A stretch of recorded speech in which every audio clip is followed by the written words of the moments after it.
Omicron का पहला मामला दिल्ली में सामने आया। 12 अफराद की रिपोर्ट सामने आई है, जिनमें से एक शख्स की इब्तिदाई रिपोर्ट में ओमिक्रॉन पॉजिटिव पाया गया। ये शख्स तंजानिया से आया है। जराये के मुताबिक फिलहाल ये सिर्फ एक मुमकिन केस है, लेकिन इसकी हतमी रिपोर्ट कल आएगी।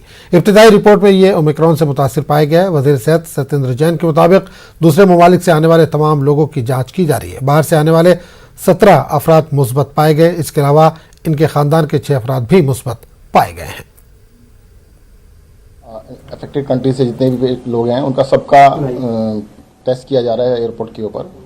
तो अभी तक 17 पॉजिटिव पेशेंट्स एलएनजेपी में भर्ती किए गए हैं। जो भी पॉजिटिव आता है उसको सीधा एलएनजेपी में भर्ती किया जाता है। साथ में 6 उनके कॉन्टैक्ट्स, मतलब 23 लोग हो गए, 6 कॉन्टैक्ट्स जैसे फैमिली मेम्बर्स हैं तो वो साथ में हैं। उनको टेस्टिंग के लिए इनकी रिपोर्ट की इंतजार किया जा रहा है। टेस्टिंग दोबारा कराई गई है। तो 17 जो पॉजिटिव हैं उसमें जीनोम सीक्वेंसिंग कराई गई। तो अभी तक 12 लोगों की जीनोम सीक्वेंसिंग की हो चुकी है और एक उसमें से जो है ओमिक्रॉन का पेशेंट लगता है कि जो तंजानिया से आया है। तो उसके प्रीलिमिनरी रिपोर्ट के अंदर वो पॉजिटिव हैं ओमिक्रॉन से।